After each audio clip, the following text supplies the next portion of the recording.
Hello, guys and gals, me Mudahar, and wake up! New cyber attack just dropped, ladies and gentlemen. When I told you about a year ago, well, almost a year ago, that this was going to be the year of some serious cyber attacks ever since we saw solar winds and all of that stuff, well, I wasn't joking around. It gets even wilder. Ladies and gentlemen, China is a country with over 1 billion people. What if I told you nearly 1 billion people in China just had their personal information completely leaked? Now, this whole situation is a little wild, so we're going to basically start off from the top and dive deeper into this little rabbit hole. Now, to start off, this alleged data leak kind of just happened. It basically made the rounds on the internet, but this has been going on for the course of over a year, about 14 months. Now, this all started with a post made by a user known as China Dan. Now, there's going to be a lot blurred in this situation because I'm not here to leak personal information. This video is purely educational because it really does have a point to talk about with how much data is constantly being shared, our personal information, and honestly, how scary some of it can actually be if it falls into the wrong hands. Anyways, China Dan over here is selling the Shanghai government's national police database. So, what China Dan claims to have is allegedly 1 billion Chinese nationals' information, basically their name, their address, their birthplace, their national ID number, their mobile number, and all crime and case details. Now, of course, all of this information ended up being somewhere to the point of 25 terabytes, 27 terabytes, all of it added up at some point. Now, of course, all this information was grabbed from literally the Shanghai National Police database, a little dashboard tool they had built in, where allegedly all they had was one little password that basically served as the only barrier between a bunch of users' personal information and a hacker. No two-factor authentication, no whitelisted IPs, one password. That's all it took, baby. That's how simple, that's how light and lax the security allegedly was. Now, in this case, I actually ended up going to the dark web in the same way that a lot of cybersecurity researchers will do, and I ended up finding out where this entire thing was. So here I've actually gotten, the sample, the 750,000 user sample out of the nearly 1 billion users that ended up being leaked. The sample was given to prove legitimacy of this hack. And a bunch of cybersecurity individuals opened these up, actually looked into it, and basically cross-examined and verified that this hack is pretty legitimate. So nobody here is fluffing smoke out. This is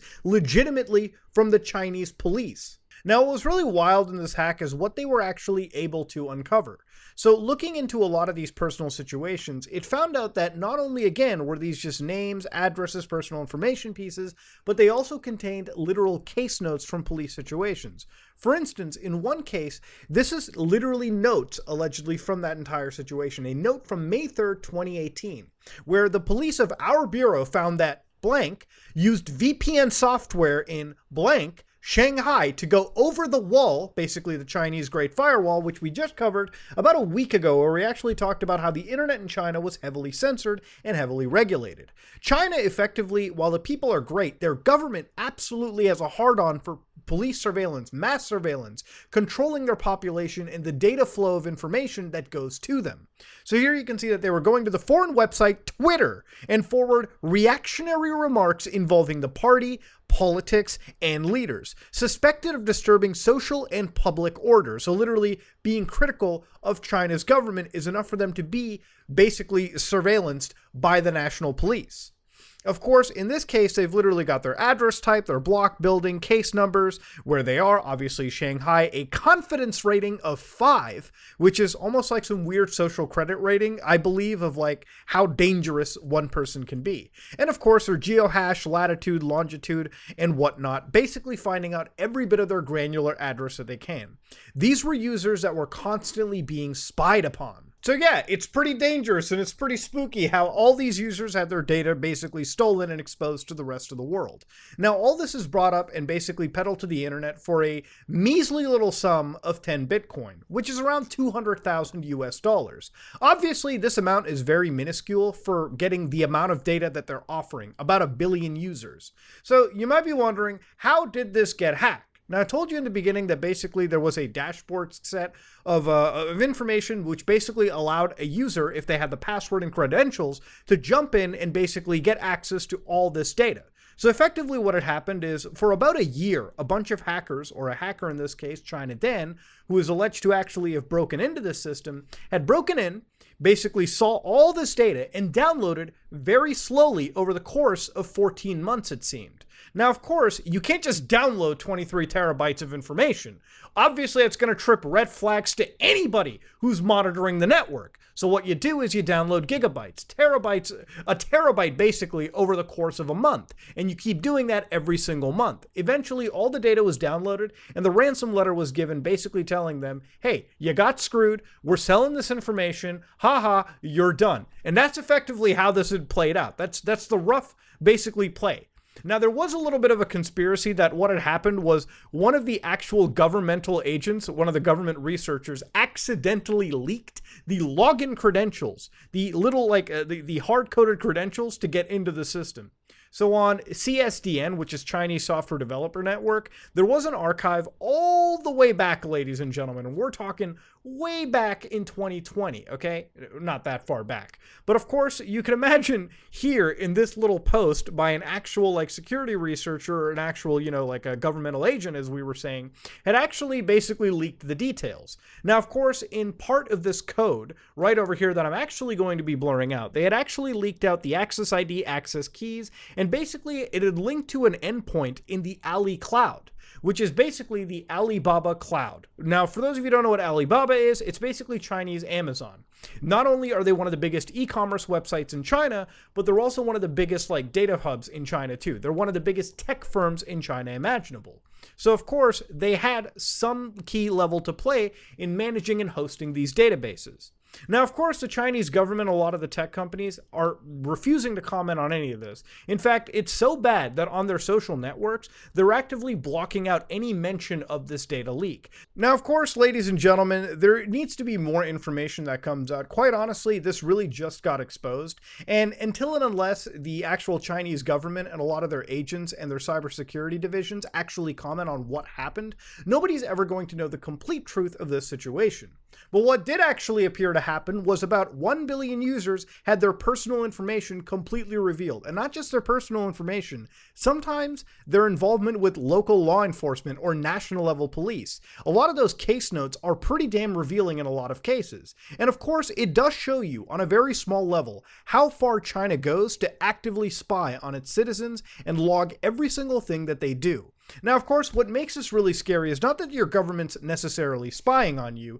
Remember, this happens everywhere you go. If you don't think this happens in the United States, the United Kingdom, Canada, Australia, any big country with massive cybersecurity firms, massive cybercom firms, you're absolutely mistaken. This level of state surveillance happens everywhere in the world. China just has it all centralized in one location with very, very seemingly weak security. Now, of course, in this case, what's really terrible for a lot of these Chinese citizens who unfortunately had their information leaked is they really had no part in all of this. Look, at some point when it comes to privacy and security, there's only so much you can do, because at some point your information will be traded onto a server whether you like it or not. So for instance, let's say that you owned a firearm, for instance. You'd probably be on a gun registry. The gun registry would contain some pretty personal information. Now, it's one thing if the government has it, because they typically would need that to know who owns firearms and whatnot. It's one of the things we give up. But one of the issues with a lot of those registries, if they're not properly secured and they end up being hacked and leaked, all of a sudden you've got nefarious people, hackers, who now have access to your personal information that you wouldn't want them to have access to. It could even go all the way far as to things like credit reporting firms. Look, I don't really partake with Equifax, TransUnion, a lot of these firms, but I do know that my credit bureau, my bank company, actually will communicate my credit, to them. So even if I don't interact with those credit reporting firms, they still have a profile of my personal information. Now, if they get hacked, regardless of whether I wanted that information to be there or not, they unfortunately have been hacked and my information is leaked out whether I wanted to or not. No matter how much I tried to protect myself, it unfortunately went to them, and because of their shoddy security in that instance, it's all leaked out. Now, of course, it's not really the government or corporations you have to necessarily fear, because they're operating on mass scales. But people who want to actually take advantage of you, somebody that wants to harm you specifically, another human being on a smaller tier, now they have access to this treasure trove of information, and you couldn't do a fucking thing about it. Now, regardless of how much the Chinese government wants to downplay it and whatever laws they want to pass in protecting their people's data, this is one of the grossest miscarriages of cybersecurity that I have potentially seen in my life. The fact that this information was just freely available in this capacity isn't really that surprising, but the scale of it being in one location is surprising. The fact that 23 something terabytes of user information was just sitting with absolutely no fucking security attached to it, to the fact that a embryo level script kiddie could have jumped in and grabbed this, is absolutely shocking and abhorrent. Now, again, the conspiracy theories that I mentioned earlier, specifically regarding one of the actual government developers, the government agents, possibly leaking out a hard-coded credential key, is pretty shocking and laughable. It's not confirmed, but I wouldn't actually bet against it. Ladies and gentlemen, this is a wild hack indeed. One of the largest cybersecurity hacks that I've ever actually seen. And to be honest with you, it really should put into perspective how dangerous some of this stuff can be, especially when your data is floating around so willy-nilly. Ladies and gentlemen, be careful of the amount of information you constantly leak out. Be careful of where your information gets fed. And honestly, you should hold every single governmental agency to task and make sure that if they are storing your data, which they are, at least do the due fucking diligence to take absolute care of it. Look, I feel for the Chinese people who had all their information leaked. There's a database with over about 1 billion people just sitting on it, okay? That's about 70% of China's overall population that has actually been affected by one hacker. One hacker and absolutely shoddy security. Ladies and gentlemen, this is me, Mutahar. Hopefully you learned something today. Hopefully this kind of blew your mind a little bit, because I'm a huge nerd for this kind of stuff, and I hope there's just as many nerds out there for this kind of stuff too. That being said, if you like what you saw, please like, comment, and subscribe. Dislike it if you dislike it. I am